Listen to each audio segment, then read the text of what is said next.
Dobar dan i dobrodošli u Eduzinu video emisiju pod nazivom Živjeti od svog znanja, u kojoj pričamo sa stručnjacima, sa konzultantima, mentorima, edukatorima o tome kako oni žive od svog znanja, kako vi kao gledatelji i slušatelji možete koristiti njihovo znanje da biste vi napredovali bilo u poduzetništvu, bilo u vašoj karijeri.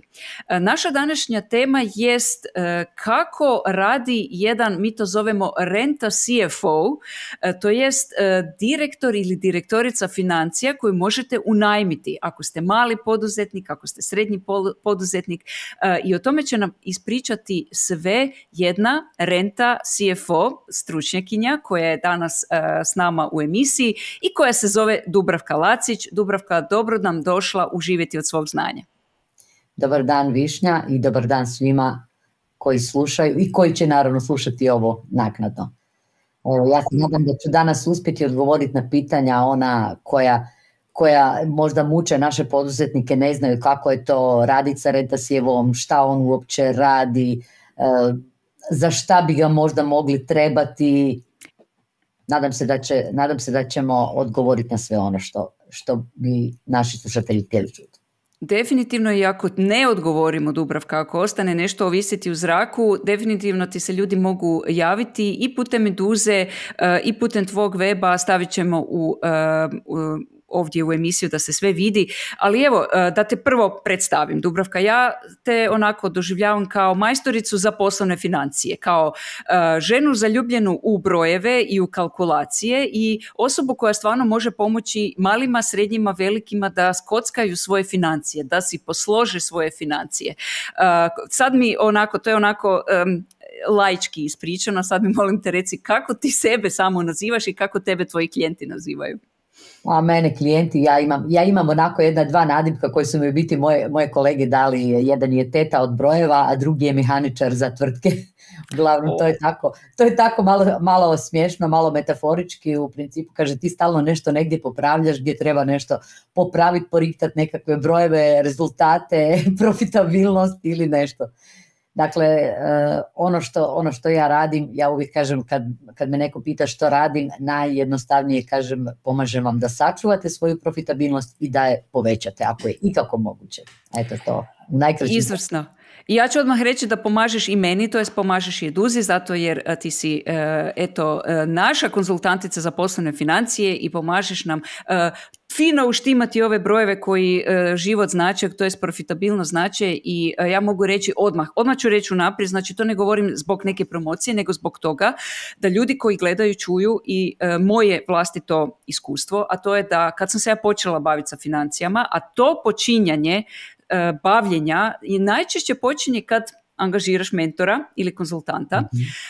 Kad sam se ja počela baviti sa time da se stvari doista pomiču, svakako u pozitivnom smjeru, i ja bih svima koji su eventualno ne znaju što bi napravili i razmišljaju o tome, o profitabilnosti, o financijama, nije svaki odgovor ni u marketingu, ni u prodaju, ponekad su odgovori baš u financijama. Sve su to temeljne funkcije firme, ali ponekad mi se čini da mali poduzetnici ne gledaju prvo u financije, nego svugdje drugdje, samo ne ovdje. To je moje bilo iskustvo, a za vas koji ste možda slični, dođite i vi, to jest ostanite s nama do kraja i poslušajte našu Dubravku kako vam može pomoći. Jesam li zakomplicirala sad s ovime? Ma ne, ti si sasvim dobro rekla, hvala ti na ovoj preporuci. Ipak mislim da je lijepo kad ljudi čuju iz prve ruke da nije ništa strašno, da ne boli, da se jednostavno samo radi se s brojevima i da vidimo šta se da napraviti, kako se daju stvari poboljšati, jer općenito koja su moja iskustva u radu sa poduzetnicima, boljka nekako je da ljudi ne planiraju, pa prema tome i ne budžetiraju kako troškove, tako i prihode. Znači jednostavno kad ne znamo kamo idemo, onda dok stvari idu onako inercijom, ok, idu, ali onda jedanput kad se nešto desi, kad stanu, onda nemamo pojma zašto je stalo, šta se desilo, šta je pošlo u krivo. To je onda ključan moment gdje obično svi shvate, ok, moram krenuti se baviti sa svojim brojevima. Jer kad se ti baviš sa financijama, onda radiš i nekakve, ajmo reći, what if analize, znači što ako se nešto desi, kako ću, tu već ulazim u sferu upravljanja rizika poslovanjem, znači što se meni može desiti da ja, malo mi je ispala moja sluška, što mi se može desiti, znači da ja svoje poslovanje sačuvam ako se nekakva situacija desi. Onda je pitanje šta mi se može desiti. Jer onda ako ja to predviđam i razmišljam o tome, onda ću stvarati uvjete da ja mogu u slučaju nekakvih poremećaja koji nisu preteški preživjeti, mogu znači očuvati svoje poslovanje i ne skrahirati, ajmo reći tako, znači da mi ni likvidnost ne strada, da novčani tok sačuvam koliko toliko u redu. Točno to, i upravo tome za tvrtke koje još nisu došle do toga da zaposle vlastitog direktora financija, postoji čitava profesija, djelatnost, usluga na hrvatskom tržištu, postoji već jako dugo, a da mi mali, srednji, možda o tome ne znamo, ili da možda mislimo da to nije za njih, a to je doslovno unajmi direktora financija koji će s tobom kao šefom, gazdaricom, vlasnicom raditi kontinuirano, tako dugo dok to treba i dok ima smisla, upravo na ovakvim stvarima. Pa ajmo, evo, početi od toga, Dubravka, što je to točno, zove se to, ko želi googlati u literaturi, fractional CFO. CFO je Chief Financial Officer, to je direktor financija. Ponekad se to zove renta CFO, a mi to zovemo vanjski CFO, renta CFO, kako god ga ko nazove, nije u principu bitno naziv, bitna je funkcija, bitno je ono što vi dobivate najmom nekakvog konzultanta. Znači upravo sam ovo što si sada rekla, pa mi je palo na pamet, upravo sam jučer jedan članak pisala na LinkedInu vezano za nas konzultante.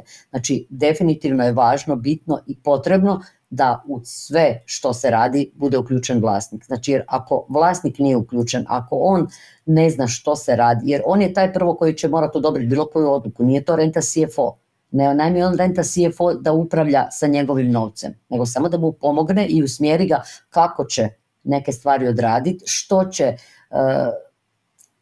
kako će, ne znam, uložiti svoj novac, kako će upravljati svojim cash flowom, znači jednostavno da mu porikta te stvari, da onda posao ima onaj flow, znači tekući, da nema grč u želucu, da se stvari razvijaju. Ja velim, pune stvari, znači svi ti brojevi koji se dešavaju, a vezani su, znači svi nekako utječu na profitabilnost, bitno je da su posložene stvari u poduzeću, jer kad su stvari posložene, onda su i brojevi lakše posloženi. Znači ako naši procesi koje imamo mi u poduzeću funkcioniraju, onda ti procesi dobro se odrađuju, efikasni su, efektivni su i onda mi imamo i dobre rezultate i produktivnost našeg rada, što god da mi radimo, da li to usluga, da li proizvodimo nešto, da li prodajemo, znači naša produktivnost je na dobrom nivou i naravno da to onda stvara pozitivne brojke, odnosno pozitivne rezultate u poslovanju.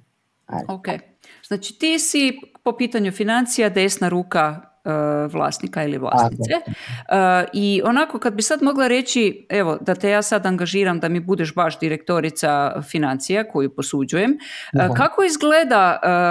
kako izgleda tvoj rad? To jest, voljela bih da spomenemo što nije tvoje, ne samo odgovornost, nego što nije opis tvog posla i što definitivno jest opis tvog posla, tako da si recimo neka direktorica može sad zamisliti kako bi izgledala suradnja sa nekime poput tebe. Da, evo, ja ću prvo reći ono što ne radi, odnosno što nije renta CFO. Znači, on ne knjiži vašu dokumentaciju, ne radi vaše računovodstvene izvještaje, dakle nije vaš knjigovođa, odnosno računovođa. To renta CFO ne radi. On surađuje sa računovodstvom, crpi računovodstvene izvještaje, iz njih radi analize i prilagođene menadžerske izvještaje za vas kao vlasnika sa određenim pokazateljima i svim onim što trebate vidjeti i znati. I što je najbitnije, znači radi ih na vrijeme. Jer nije point da vi izvještaj dobijete 3 mjeseca nakon što ode, kako rekle naše stari, otišla je baka s kolačima. Znači bitnije da vi imate podatke na vrijeme, da možete reagirati ako se nešto negativno desi. Znači to je ono što je bitno. Isto tako renta CFO nije vaš administrativni djelatnik ili nije neko na koga ćete vi prebaciti sve vaše zadatke kao vlasnika koje ne stignete. Jer nema smisla plaćati renta CFO-a, znači one sate koje ćete njega angažirati, nema smisla da ga plaćate za operativu, jer preskup je za operativu. Znači to bi trebali imati, znači, djelatnika koji se bave administracijom, oni koji rade računovodstvo, sve to skupa. Znači renta CFO je neko ko će vam pomoći strateški razmišljati prije svega, znači postaviti nekakvu strategiju ako ju nemate, pomoći vam napraviti strateški plan, iz tog strateškog plana napraviti operativne planove po godinama, napraviti vam budžet za godinu, upravljati vašim cash flowom, znači na koji način dobivamo i na koji način nam odlazi novac, upravljati vašim potraživanjima, obavezama, znači te stvari poriktati, jer kad badava, ljudi često se zaigraju, kaže ovako, sam imala često puta pitanje, kaže, jao, imali smo super promet, super prihod, a nema novaca na računu.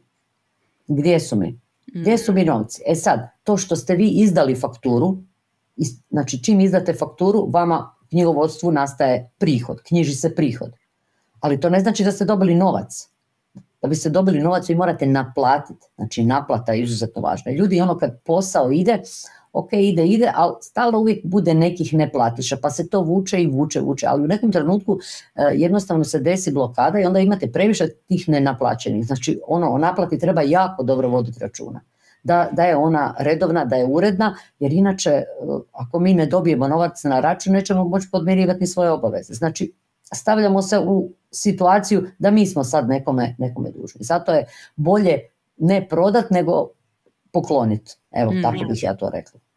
Kada si rekla upravljanje cash flowom i upravljanje potraživanjima, to očito ne znači da ćeš ti sad umjesto kao vanjska direktorica sjest na telefon i zvat za svog klijenta dužnike. Ne. Tako je. Ajmo onako što si rekla, znači, nije operativno. Mi ćemo napraviti ovako, dakle, kad smo već kod potraživanja i kod obaveze, prije svega, znači, kako kreće, evo, pokušat ću malo pričati kako uopće izgleda i kako kreće proces pružanja usluga. Znači, kod mene, pošto ja uvijek se radi nešto o financijama, dakle, što god ja radim za klijenta vezano je uz brojeve, uz financije, uz profit, uz prihod, uz nešto tako, ili u troškove.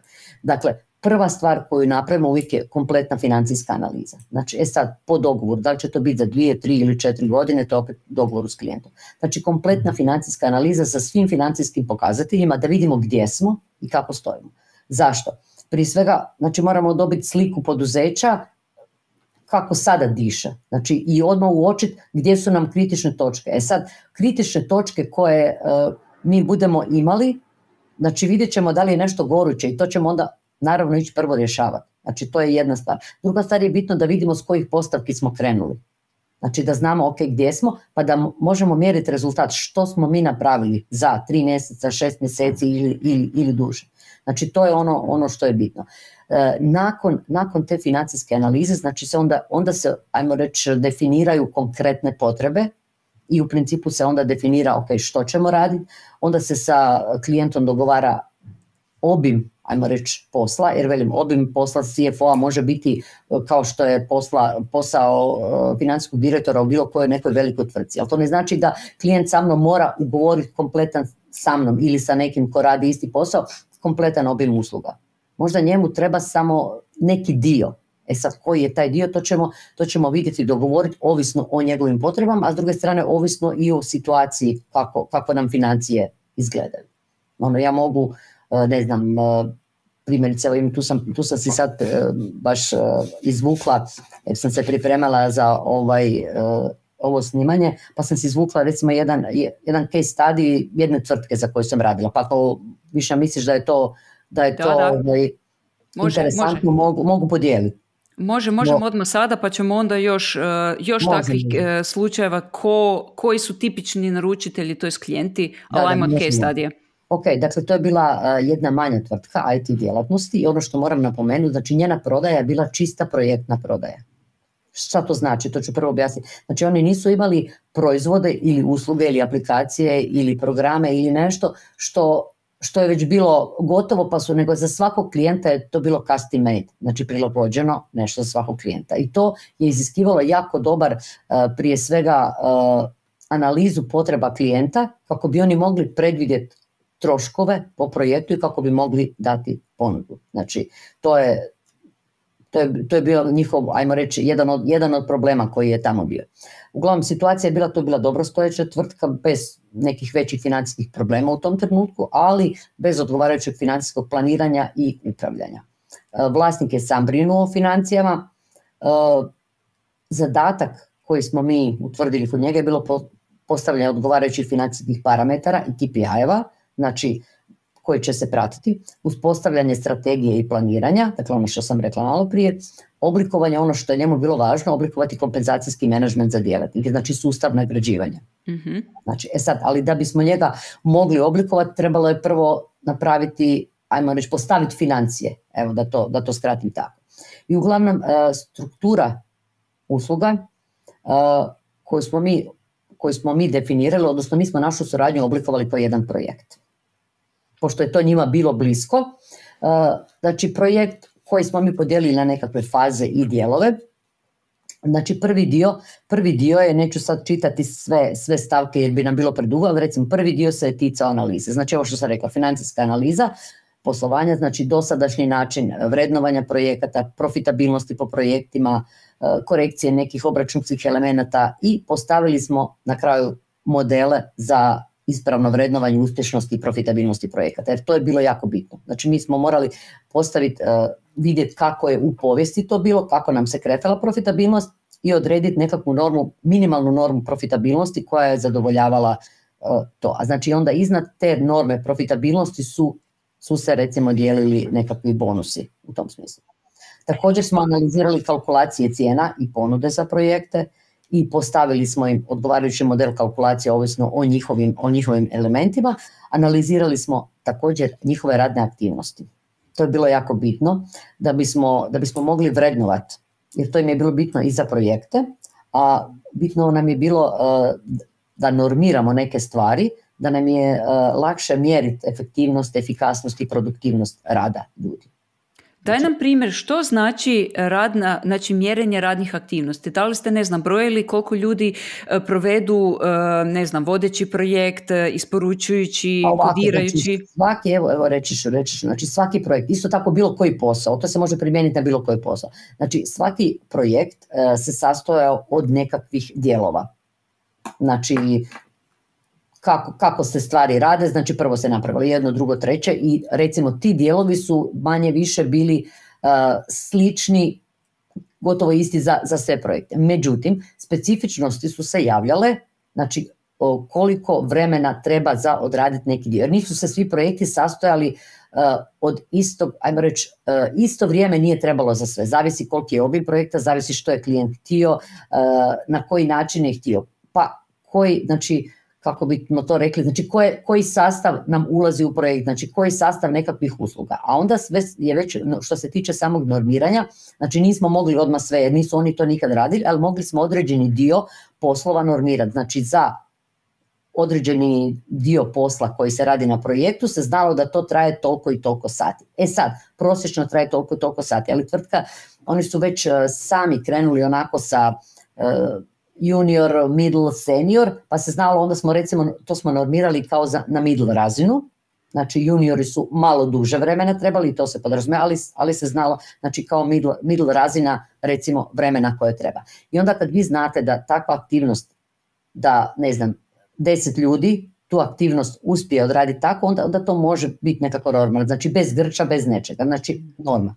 Sad, ako neko potroši na tu aktivnost, 30% više vremena, onda se pitamo zašto. Može se nekad desiti jer je možda toliko specifično ili se nešto zakompliciralo u projektu ili je klijent imao nekakav dodatni zahtjev ili nešto. Znači, ali pitanje je da se sve to prati.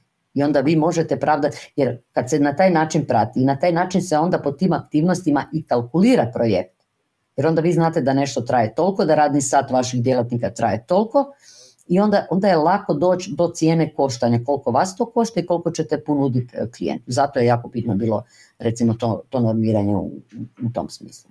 Jako zanimljivo, zato jer poznato je u IT projektima koji su pogotovo projektno orijentirani, dakle... Da, activity based costing, znači ABC metoda mjerenja, mislim to kaže može za bilo koje, vi to možete uvesti, u nabavi, mjerenje koliko nam traje, izrada jedne narudžbe, slanje narudžbe ili nešto tako, jer to je recimo isto bitno kad vi troškove nabave stavljate na zalih, obračunavate ih na zalihe. Znači morate znati koliki dio radnog vremena djelatnici nabave troše recimo na nabavljanje, na samo nabavljanje. Znači da li je to 50%, 30%, 80%, I onda taj dio troška njihove plaća se knjiži na trošak zaliha, po pravilu. Nekad zavisi kako firme knjižu, po pravilu bi tako trebalo. Znači taj trošak se može uskladištiti praktički u nabavnu cijenu zaliha. Daj mi reci kada ste krenuli raditi, evo rekla si da je vlasnik sam brinuo i o KPI-evima, on je vodio sve te podatke dok je došao u kontakt sa tobom. Da li se događa... On je došao u kontakt sa mnom po preporuci, znači preporuci kolegice jedne moje koja je znala šta ja radim i znala je kakve probleme on ima i spojila nas je, evo tako ću reći. Uglavnom, to je jedan klijent s kojim sam stvarno jako rado radila, još uvijek smo u vezi i mislim da ćemo sad ponovo nešto smo razgovarali, još nekakvu stvar odraditi, ali lijepo je raditi s klijentima kad čovjek shvaća da mu treba pomoć. Znači, što te želim pitati zapravo, očito čim se osoba odvažila, jer se baš direktor se mora odvažiti da dio svoje kontrole prepusti nekom vanjskom, preporuka uvijek pomaže, i u tom trenutku kad se on odvaži, mene zanima koliko je on bio spreman, recimo, koliko je on bio spreman, to jest koliko se ti možda morala pripremati firmu da pripremi neke podatke, znači da bi ti sve ovo napravila, da li na takvim projektima su već spremni podaci, da li trebaju proći mjeseci da se ti podaci prikupe da bi ti mogla s njima nešto raditi, taj dio me zanima. Kad smo konkretno kod projekta, nevezano sad za fractional CFO, znači bilo kakvog projekta, znači ja uvijek kod ugovaranja definiramo, tako smo i ovdje, pošto smo ga definirali kao projekt, definirali smo i nekakav rok izvedbe, ali uvijek taj rok izvedbe počinje nakon dobivanja svih podataka koji mi treba. Ja uvijek dam vrijeme, znači trebaju mi ti podaci, te bilance, tablice, RDG, što mi već treba da bi uopće mogla napraviti tu financijsku analizu. Zatim možda će mi trebati, ovisno sad što radimo, nekakvi interni podaci o prodaji, kupcima, one nekakve interne tablice što svako si vodi što radi i kako radi. Znači,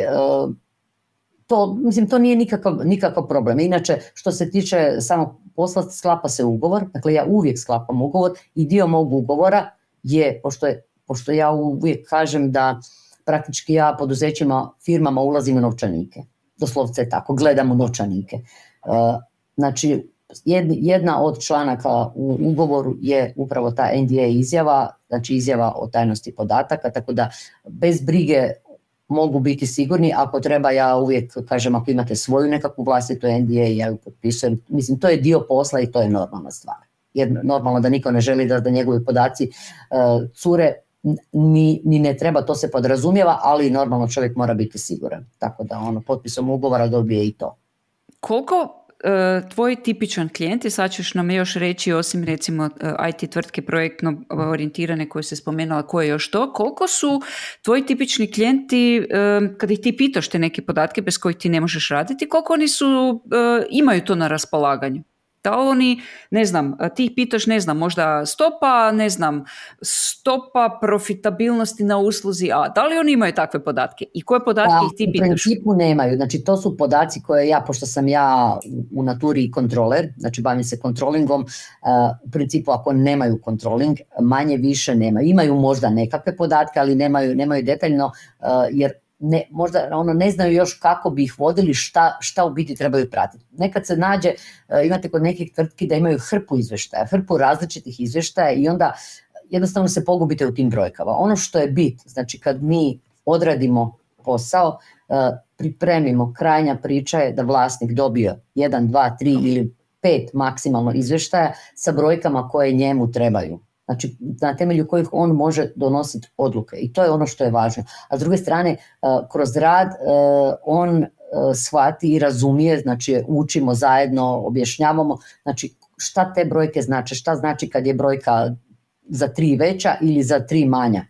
Znači, šta ta brojka njemu znači u njegovom poslovanju. Znači, to je ono što je važno i kad ljudi shvate, kad ljudi nauče, onda i oni već sami, mogu dobiti izvještaj i onda sami krenu pratiti. Sami krenu pratiti svoje brojke, jer su onda svjesni, šta meni ta moja brojka govori. I to je onda stvar koja njih počinje veseliti. I onda jedva čekaju, kad ću dobiti opet, kad će biti gotov za ovaj mjesec. izvještaj. Znači to su menadžerski izvještaji koji njima trebaju, koji njima služe, koji imaju podatke temeljem koji će oni možda nositi odluke. Znači to nisu izvještaji računovodstveni, znači ona RDG bilanca. Ok, oni su nam pomoćni, iz njih mi izvlačimo i radimo analizu i računamo njihove brojke, pokazatelje i radimo ih i pripremamo izvještaje. Daj mi reci ovako, znači te brojevi su najčešće vjerojatno neki brojevi koje ti doneseš kao financijska direktorica, to jest iznajmljena direktorica. To su možda neki koje direktor nije ni znao da ih mora prikupljati.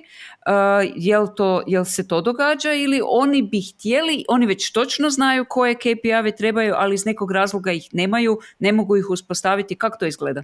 Pa ovako, u principu ako tvrtka nema kontrolinga, pogotovo ako ne prati ništa ili onak to ide sve po inerciji, onda u principu nemaju nikakve pokazatelje i čuli su oni negdje za nešto, znaju da bi nešto trebalo pratiti, da postoje nekakvi pokazatelji, ali velim, ima i tvrtki koje stvarno prate i gledaju neke stvari, ali recimo, evo, konkretno kod ovog klijenta kojeg sam spomenula, znači oni su imali jedan program koji je njima kao računao profitabilnost projekta. Međutim, kad smo mi ušli, ja čekaj, rekao, meni tu nešto ne štima.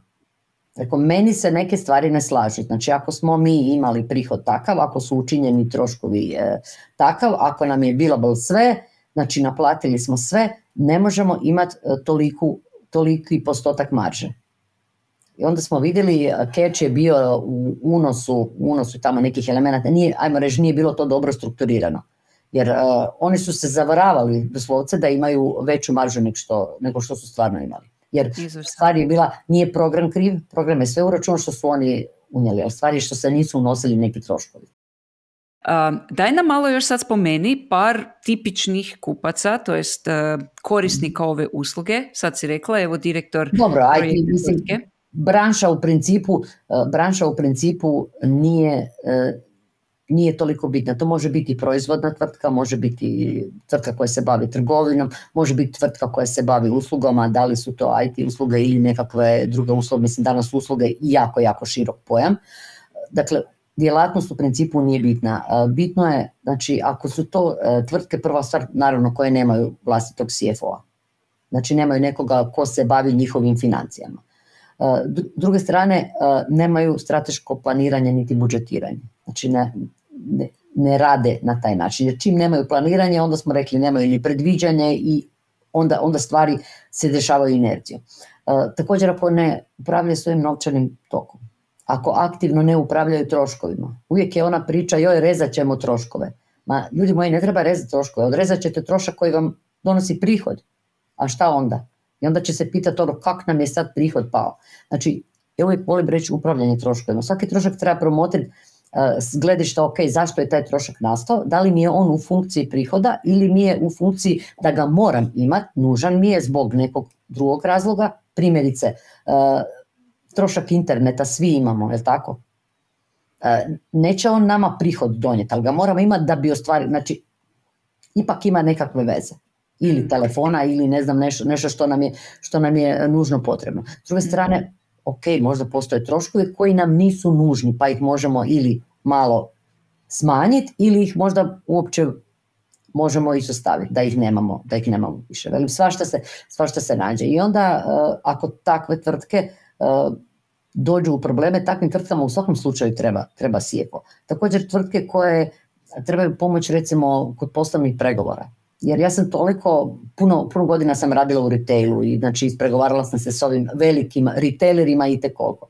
I znam koliko je malih krenulo raditi sa velikima i onda su se desile loše stvari po njih jer ovi nisu plaćali na vrijeme, jer je trebalo jako puno isfinancirati robe da bi dočekali onu prvu naplatu, znači da se okrene krug plaćanja, da dočekaju taj svoj prvi cash flow da im dođe na račun i onda još ako ovi nisu platili na vrijeme pa se to prolongiralo ili onda uopće nisu platili, sjetite se svi razine konzuma prije one cijele situacije. Znate koliko je malih je propalo, znači isporučivali su robu, onda su bili prisiljeni, ne znam, kupovati brašno ili nešto koje je opet cijena nije bila odgovarajuća, ali su bili prisiljeni bolje daj išta nego ništa. I onda su se počele dešavati krahiranja firmi, dolazak u probleme, a do tad su radili super. Zato i odluka da li ćete vi raditi s nekim velikim, nije samo tako wow, super, Konzum hoće raditi s nama, ili Spar, ili bilo ko drugi. Nije to samo tako.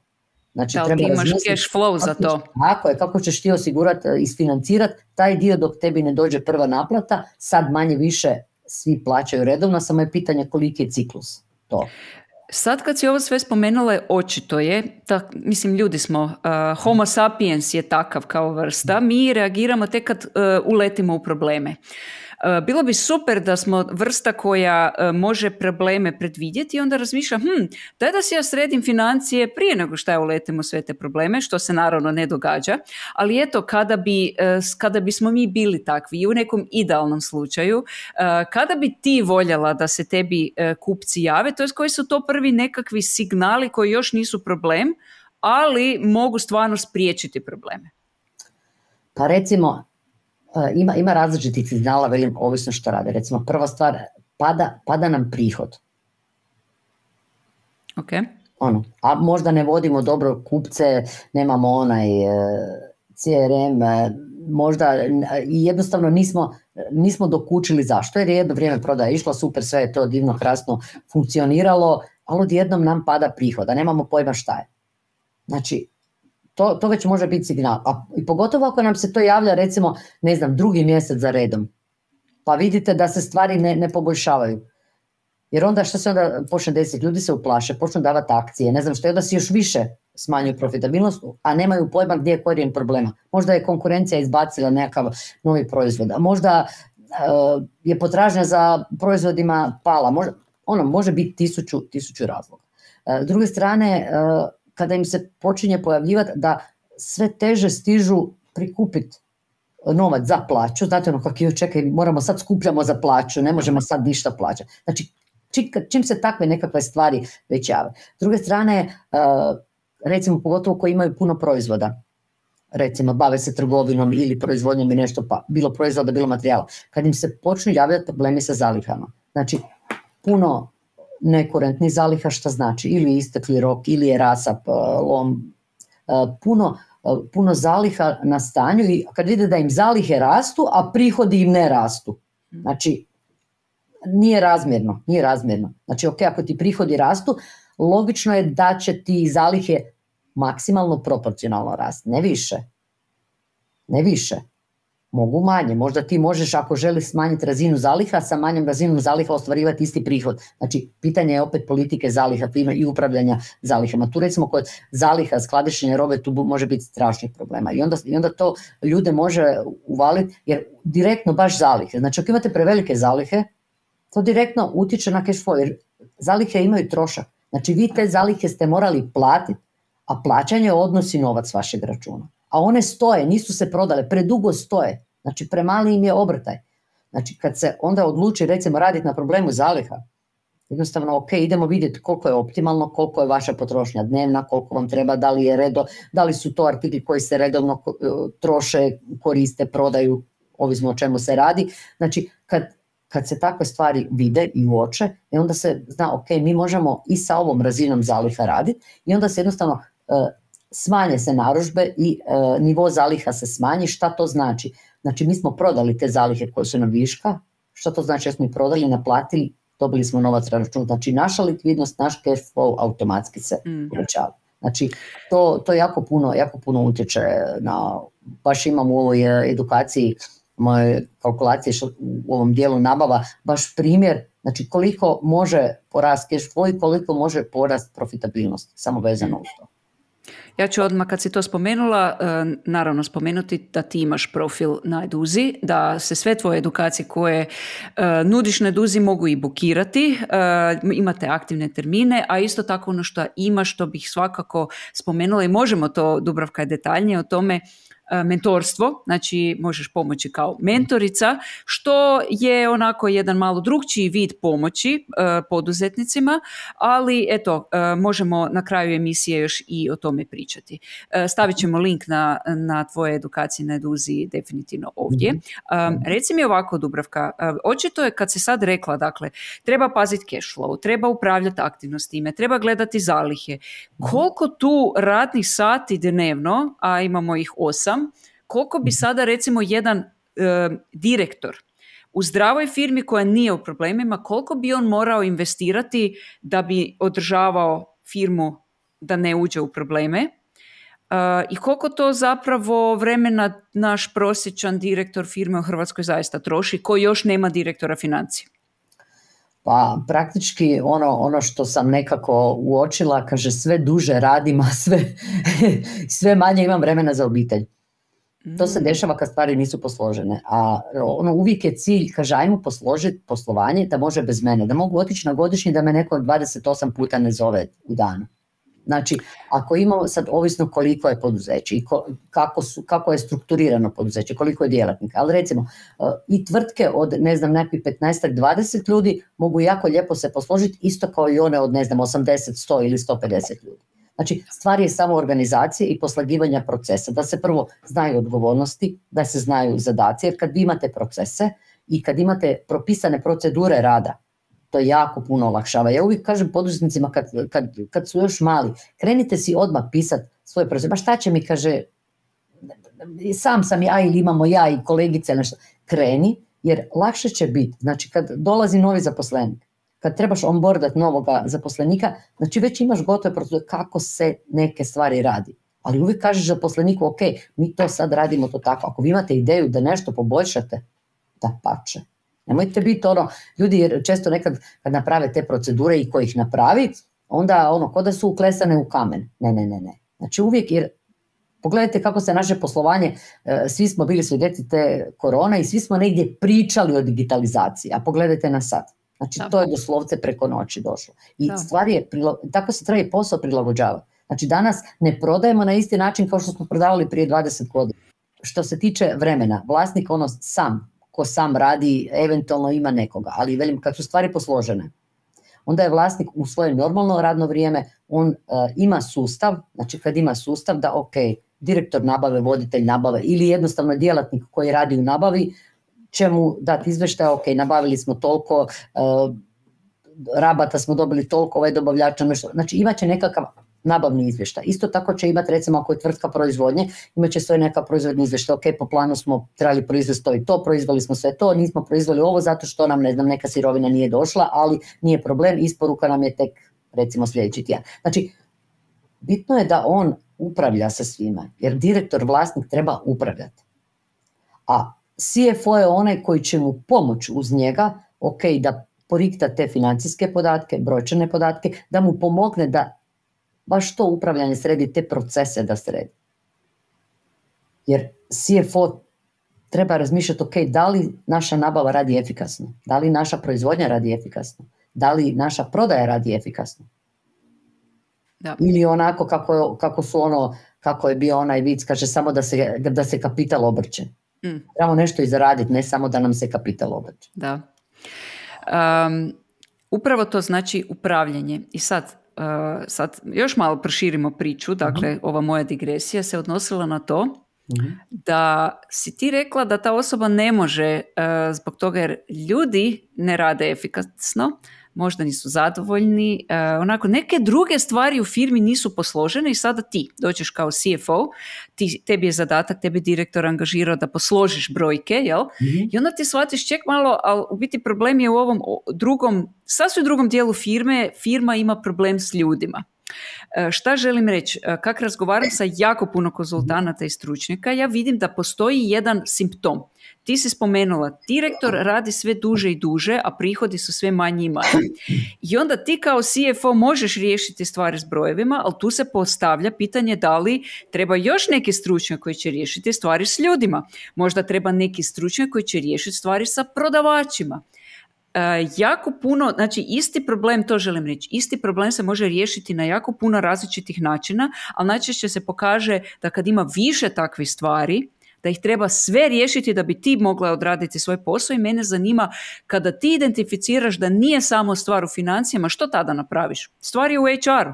Pa dobro, kod mene ja sam poprilično široka. Ok, ako je sad stvar u HR-u, tu se recimo stručno, neke stvari znam, radila sam, pošto sam bila na pozicijama gdje sam i zapošljavala i onboardala i mentorirala nove kolege, tako da ajmo reći nije baš da ništa ne znam o tome. Ali ako čovjek želi stvarno si posložiti priču što se tiče HR-a, u nekom trenutku onda definitivno treba uzeti čovjeka koji se bavi HR-om. Znači tu ja nisam dovoljno kompetentna, niti ću reći ok, to ćemo mi samo ovako, jer nije to samo ovako. Znači kad smo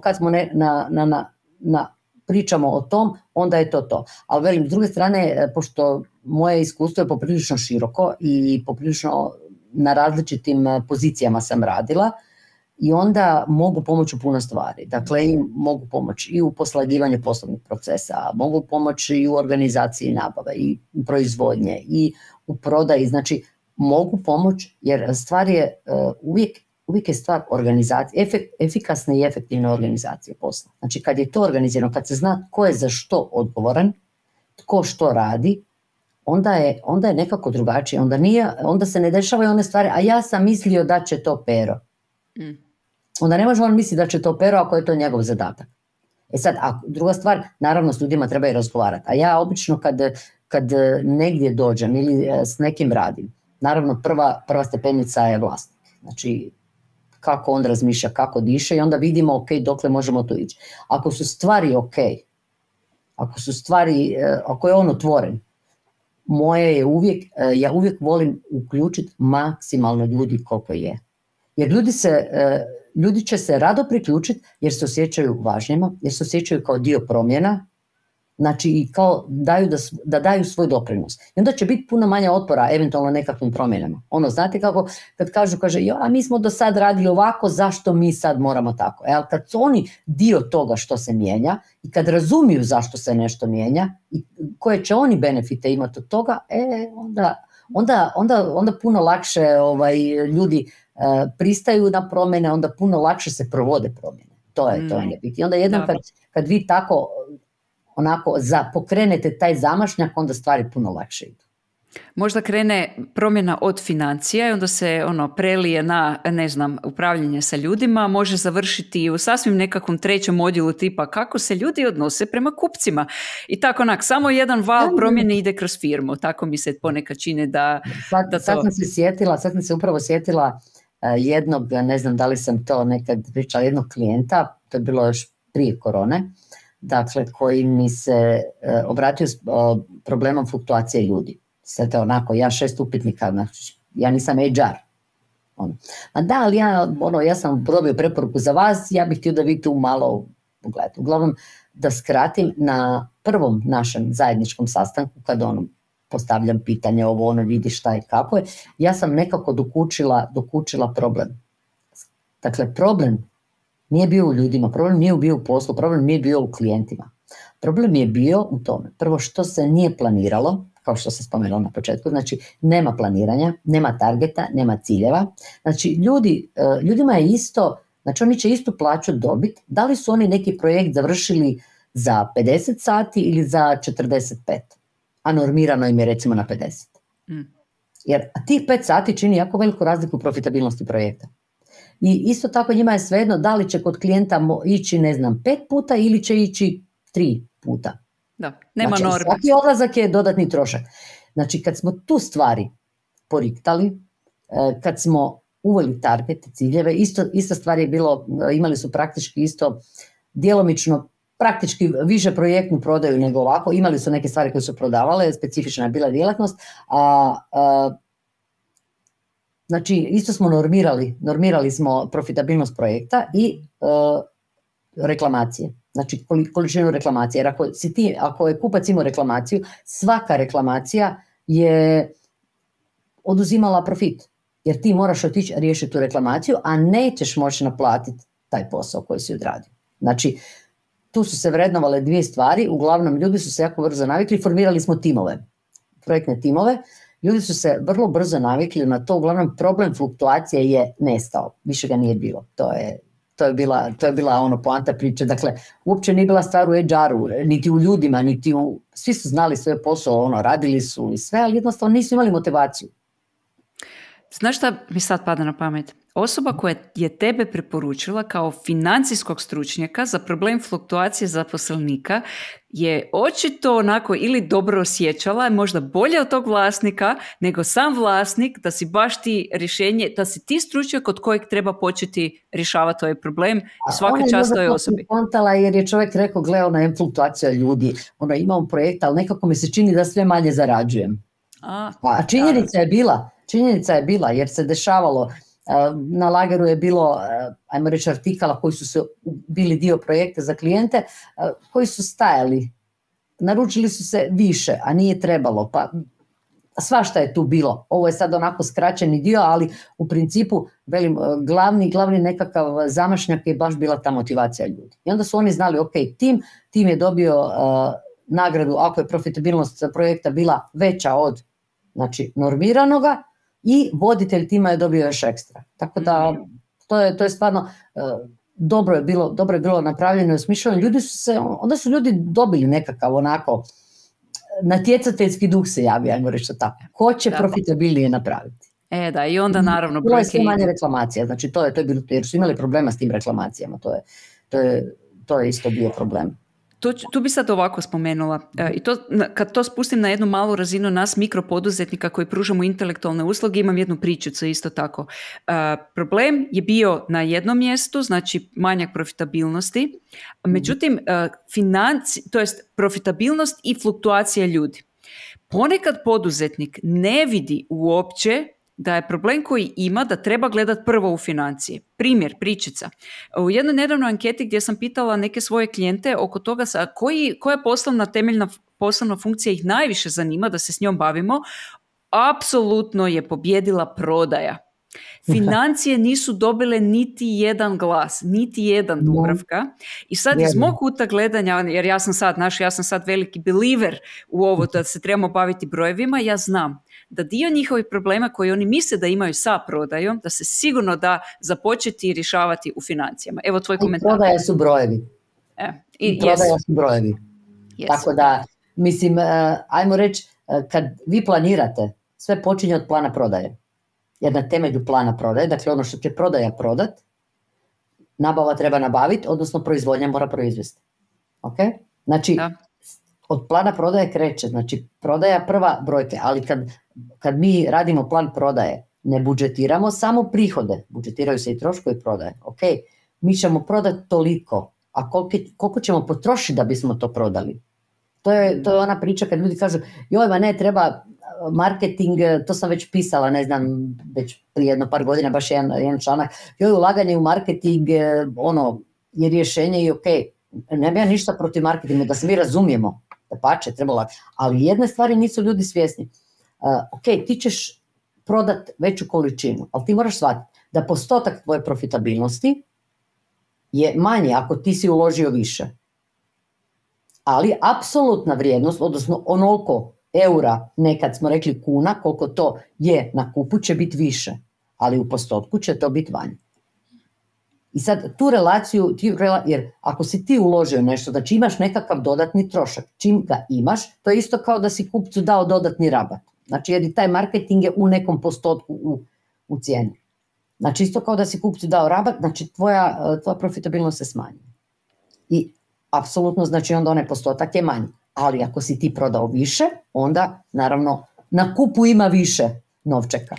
I znaš šta je isto jedna stvar sa marketingom? Kad firme ne vide da trebaju riješiti temeljne probleme u financijama, nego dajmo trpaj, što više ti marketinga dovlačiš, što one probleme koje nisi riješio, ti problemi se povećavaju. Jer sada imaš više kupaca, a i dalje ti temeljne stvari koje leže u običnim brojevima nikako se ne rješavaju, tako da treba baš ponekad krenuti od temelja. Ja bih čak rekla da su financije temeljniji temelj nego marketing. Evo, Ja to kao marketingašica smijem reći, Dubravka. A mislim uvijek je, kad se radi o malom poduzetniku, znači kad je mali poduzetnik, kad me neko pita, ali ti radiš s velikima, s malima, koliko rekao, ja radim sa svima. Koliko treba moju pomoć, koliko mogu, naravno, jer ja sam ipak samo jedna, moje vrijeme je jedno, ali nije mi problem i s malima, ali lijepo kad si ti posložiš. Znači, mene veseli kad nekom malom posložim stvari, znači tu ne treba, ne znam, to nisu mjeseci projekta, to je nešto što se relativno brzo, zavisi sa čim se bavi i kako. Poslože se najprije njegove brojke i nešto što on treba pratiti. I onda je on nekako siguran, ok, i onda mu ja kažem, gle, to moraš platiti, ovo ti ako hoćeš toliko, ne smije ti biti toliko, i onda on zna gdje se on mora kretati. On zna nekakav okvir gdje on mora se kretati da stvari idu dobro. I to je zadovoljava. Ok, kad malo narastemo, onda se doda još koja brojčica, dodaju se još nekakvi pokazatelj ili nešto što je relevantno za to proširenje. I tako firma raste, ali velim, ja uvijek kažem kontroling kojim se ja bavim. Znači, nije kontroling samo za velike. Znači, jer baš kontroling pomaže malima da postanu veliki. I sad pod veliki ne mislim sad da neko od firme od 3 ljudi stvori 300 ljudi ili 500 ili ne znam više. Veliki prihodom, veliki poslovanje. Znači, nije uvijek mjerilo broj ljudi, ok, niti prihod. Ja uvijek kažem, možeš ti napraviti prihoda, ne znam, nekoliko miliona. Pitanje koliko ti je profit, koliko ti je ostalo cijelo priče, kolika je dodana vrijednost onoga što si radio, dodana ekonomska vrijednost. Jer sve više taj pokazatelj dobiva na cijene. Jer uvijek ljudi gledali profit.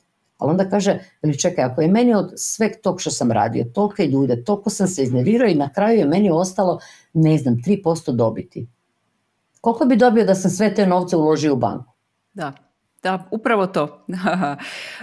Postavlja se pitanje zašto puno poduzetnika ne razmišlja na taj način i sad kad si rekla, što bi ti voljela zapravo da prosječan tvoj budući klijent, jer još ni ne znaju da su tvoji klijenti, znači sad su na nekoj razini svjesnosti, možda onak za koji tjedan, mjesec, godinu postanu tvoj klijent, što bi ti voljela da oni sada razumiju o poslovnim financijama, što će njima pomoći da prije se odvaže?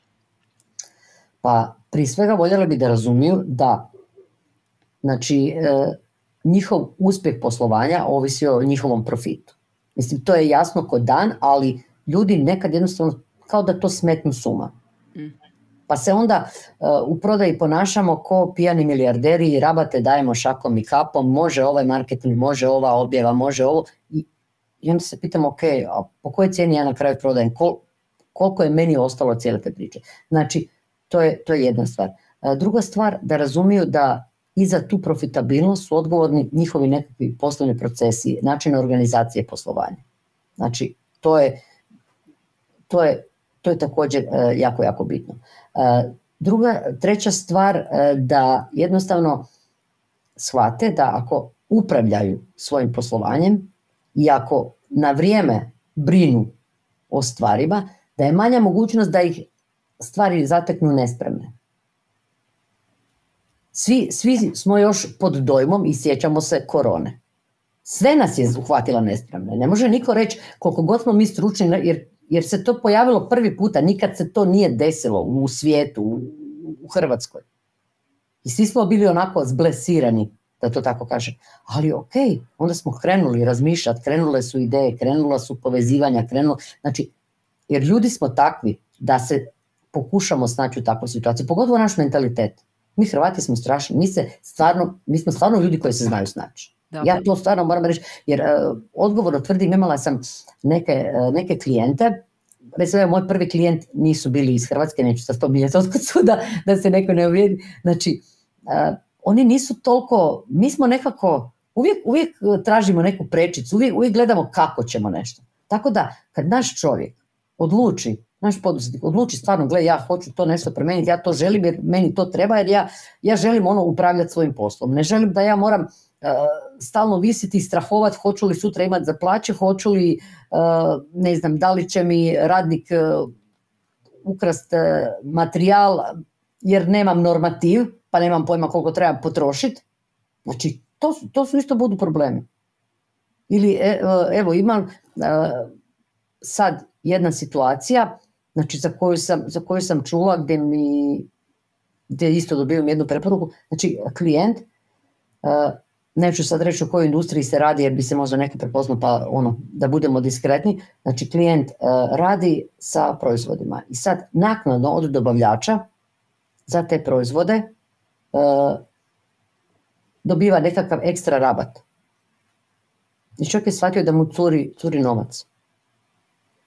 Kako mu curi novac? Znači, napravi se akcija, možda se par proizvoda proda kupcima, ostatak otkupi promoćudni zaposlenik i prodaje poslije za svoj račun. I sad recimo ako vi nemate kontrolu, znači tada kad sam ja dobio to odobrenje, da li imam inventuru, koliko na zalihi sam imao tog i tog artikla?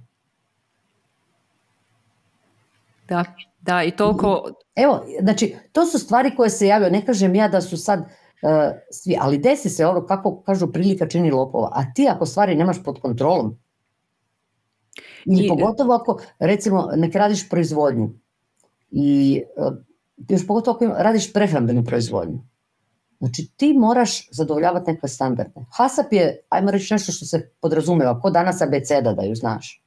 Znači, drugi ISO i IFS su standardi koji, čak je ISO već mali, IFS je glavni, ili ne znam, na britanskom području onaj brc. Znači standardi brige i o hrani i kvalitete. Što znači, sad svi ste čuli vjerojatno ili barem većina zove ESG. Znači, jesi ili nisi tu? Kakav je tvoj dobavljač? Od kog ti nabavljaš? U kakvom ti kamionu vozi robu ili tu sirovinu? Znači, da li imaš atest te svoje sirovine koje ide u taj prehrambeni proizvod? Odnosno, da li imaš sljedivost? Da. Recimo, to su jako bitne stvari, jer tebi se javila reklamacija, nekakav, recimo, proizvođač ili nekog prehrambenog proizvoda, što god to bilo, tjestanina, pekmez, sok, nije bitno. I dobiješ reklamaciju, ili ne daj Bože, mikrobiološka analiza, nešto nije štimalo. Ako ti nemaš sljedivost, ti nemaš pojma koja je to proizvodna šarža, nemaš pojma kad si to proizvodio, nemaš pojma ko ti je to isporučio i niti imaš pojma kojim kupcima je isporučena ta sve proizvodna šarža da na vrijeme možeš povući. Pa vidite koliko sad ima povlačenja recimo proizvoda. To je baš upravo zbog toga jer se ne vodi računa recimo o takvim stvarima. Da. A vidiš sad kad si spomenula zaposlenike koji kradu u našim mikrofirmama, mi koji eventualno nemamo zaposlenike ili ih imamo jako malo, postoje kradljivci vremena. Znači, neko ti može sa zalihe ukrasti, ne znam, repromaterijal ili proizvod, ali šta je sa kradljivcima vremena i tu je onako, tu sad otvaramo čitavu jednu Pandorinu kutiju oko toga kako ovo sve skupa prilagoditi uslugašima. Kako produktivnost, u principu to je opet ona naša produktivnost i efikasnost. Efikasnost, efektivnost i produktivnost, te tri stvari. Znači, raditi prave stvari, raditi na pravi način stvari, jer ako mi radimo prave stvari, ako ih ne radimo na pravi način, gubit ćemo previše vremena, a vrijeme je naš uslugački glavni resurs. Da. A najgore kad na pravi način radimo krive stvari. To je apsolutno najgora stvar. Ma mislim, možemo mi raditi krive stvari, ali ako ne doprinose onako, ja tu uvijek velim, znači kad se dvoumiš oko nečega, onda napravi listu, testing, ok, zašto mi je to dobro, zašto mi to nije dobro, da li mi to treba ili mi to ne treba, je li mi to nužno ili ako mi treba, da li mi je nužno ili mi je ono. Znači nekakvu selekciju, ja otprilike sebi uvijek tako nekakve stvari slažem, odnosno takav sam tip, neću reći da sam control freak, nisam control freak totalni, ali jesam, moram priznati da jesam u nekoj mjeri, jer čovjek si mora posložiti nešto i kad si ti, barem sam ja na miru, odnosno mozak mi je na miru, ako su mi stvari posložene, znam gdje mi je šta, kad šta moram i kako šta moram. Jedno mi se u životu desilo davno da sam zaboravila na poslovni sastanak. Na svu sreću radilo se o kolegi s kojim sam se dobro znala. Nikad više. To kad ti se to dogodi, meni se to dogodilo 3 puta u životu. Prvi put sam bila panika, 2 puta sam shvatila, znam o čemu je. Nije bilo na kalendaru, nije bilo podsjetnika na kalendaru. To su sistemi o kojima ti pričaš, više mi se to ne događa, a sad ih imam enterostruko više nego što sam ih tada imala. Dobro, ne treba opet pretjerivati onako, jer onda više ne znamo šta smo, jer ti trebaš tamo negdje kliknuti ili nešto, ok, izvršio sam ili nešto. I sad ako imaš na 5 mjesta... To je to, nema na 5 mjesta, ima na jedno mjesto. Tako da ona kažu jedan sistem kojem vjeruješ. Nek bude rezervno mjesto, tu sam za. Može biti bilo šta, samo da je jedno centralno i da mu se možeš pouzdati da ti neće izgorjeti. Dubravka, jako puno ovih angažmana koje ti nudiš, znači i consulting, i mentorstva, jako puno toga zapravo počinje možda sa edukacijom, da osoba dođe da te čuje, da te vidi, da posluša neku tvoju stvar i imaš stvarno jako puno edukacije. Evo i za kraj bih mogla te samo zamoliti da nam neki savjet, nekome ko ovo gleda i sluša, što bi bio savršen prvi korak kada osoba ili ne zna još gdje je problem ili osjeća da je problem u financijama, ali ne zna gdje i možda se libi napraviti možda neki prvi korak. Što da napravi? Pa ja uvijek kažem da ja imam, evo baš na Eduzi, dakle imam onaj upoznajte mentora. Dakle, to je nešto što sam ja u principu i zamislila baš na taj način. Ako ljudi još nisu sigurni, ne znaju bili šta bili, znači nije nešto treba bez, ok, idemo se upoznati, ajmo vidjeti. Ajmo se podružiti i 20 minuta, pola sata koliko je, ja ću svoje vrijeme odvojiti. Ja uvijek, ne znam, drago mi je pomoć ljudima i drago mi je kad vidim i onda kad neke stvari čujem da ne ispadne ono samo hvala, ono baš mi to onako pune srce. Kad mi, evo, spomenut ću na jednu edukaciju u Plavom uredu, sad zadnji put kad sam bila, znači radili smo poslovni model, kad mi je žena došla, kaže, ja vas pratim, veli, sve što ste na Eduzi napisali na LinkedInu ili čitam, ja sam zbog vas došla na ovu edukaciju, žena, pazite, ali žena nije poduzetnik početnik, žena 3 godine već ima firmu, proizvodnu. Kaže, ali meni treba mi neko da se odlijepim I sad je krenula je dodatno na ovu kalkulaciju cijena, znači cijeli ciklus i krenut ćemo raditi. I to je onako, shvatila je da joj treba. I to mi je najdraže. I onda ono što recimo mene veseli, jer to je ono što sam željela i to me veseli, a to ono kad mi to ljudi stalno ponavljaju, onda ok, dobro je, mislim da si na pravom putu. A to je da mi ljudi govore, kaže, vi toliko komplicirane stvari objašnjavate na tako jednostavan način. I onda se ljudi na neki način, kad dođu na tu edukaciju, razvesele, gle, pa ja to razumijem. Meni to sve jasno. Jer ja sam mišljenja kad čovjek shvati na jednostavnom primjeru, kad se pojavi malo i složeniji, znači ako je razumio, znači ne ako je naštrebo nešto, znači nema tu štrebanja nego, samo ako si razumio logiku, ti ćeš znati. Jer onda da dođe bilo kakva kalkulacija, bilo što ti trebaš napraviti, ti ćeš znati, barem ćeš znati, ok, strukturirati šta trebam, šta ne trebam i kako to treba izgledati. I evo sad vidim kako traje ovaj ciklus i baš kroz razgovor sa Turkom ja pitam, pogotovo što je za makedonsko tržište, ja to pričam na hrvatskom, znači ne na engleskom jer oni nisu baš sa engleskim, ali i meni je draže da sam na hrvatskom naravno, ali ljudi me razumiju sve, ja svako malo pitam jeste li razumjeli, da li vam je ovo jasno, jer u principu najveći dio edukacije su primjeri, znači primjeri gdje oni dobiju i ne samo na PowerPointu, nego dobiju poslije u Excelu kompletno sa formulama sve, i da li ste razumjeli, onda kad meni kaže gospođa moja, znači koja je se prijavila, kaže, ja kako od one kave naše, prvi naš sastanak je bio uživo na kavici, smo se našli, kaže, ja sam već počela primijeniti neke strane i stvarno mi se već stvari drugačije su. I mene onda to veseli, onda me to stvarno veseli. Tako da ne treba bilo ko imati strah, ok, ajmo se upoznat, pa sad, možda si ne kliknemo, Bože moj. Nisam ja neko ko će se sviđati svima i možda nećemo biti meč, ali možda hoćemo. Pa sad, ako mogu pomoći, ja ću rado pomoći. Da li je to nešto jednokratno, da li je to nešto duže, eto, uvijek sam otvorena. Tako da nema, ja ne selektiram ljude na, ne znam, velike ili male poduzetnike ili na takav način, nego jednostavno, ok, ako čovjek ima problem, ajmo vidjeti da li vam mogu pomoći da ga riješiti. Možda ne mogu, Bože moj, nisam ni ja sve moguća. Tako je, možda mora neko iz HR-a uletiti kao što možda iz HR-a, da, ili ne znam, neke druge branše. Možda iz IT-a. Možda iz IT-a. Da. Ja ću reći samo, Dubravka, da će link u opisu ovog videa biti na YouTube-u definitivno, gdje ljudi mogu bukirati tvoje edukacije. Neke su i besplatne, kao što je Upoznaj mentora, znači taj prvi susret je besplatan. I ne moraju se ljudi strahovati, kao što si rekla, to nije nešto sad, to su stvari koje su razumljive prosječnom poduzetniku. To nije, ne treba ti sada PhD iz ne znam... Ja se trudim da ih razumijem, jer nije stvar da ja kao predavač u edukacijama ili ja kao konzultant sa klijentom, da ja sad ispadnem neko ko je pametan, a onda mene bljedo gleda kao da sam, ne znam, s Marsa pala ili pričam o španskim selima o kojima niko pojma nema.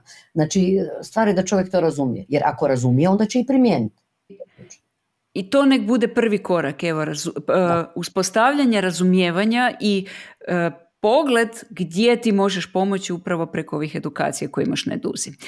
Dubravka, hvala ti puno za tvoje velikodušno vrijeme. Ja sam opet bilježila, možda neke stvari na našem sljedećem consulting meetingu između tebe i mene se malo iskrsnu, da malo to provježbamo, ali definitivno bi pozvala ljude da uzmu u obzir da neki problemi koji vam se događaju, da možda se mogu riješiti u financijama, i ako je to slučaj, to će vam Dubravka pomoći raspetljati. Hvala ti puno na tvom vremenu i na znanju koje daješ. Ništa, hvala tebi, Višnja, na ovako lijepom opisu i preporuci. Ljudi, bila je ovo emisija Živjeti od svog znanja. Gledajte nas utorkom u 12 ide uživo Eduza show. Ova emisija se snima i ide jedanput mjesečno srijedom, a isto tako imamo i emisiju Eduza edukacije koja isto tako sada ide srijedom u 16 sati. Odmah ću reći da i Dubravka je već nastupala, pričala nam je o SWOT analizi. To sve možete naći na YouTube-u, možete se educirati potpuno besplatno i pratite nas i gledajte. Mi vas lijepo pozdravljamo do sljedećeg puta. Pozdrav.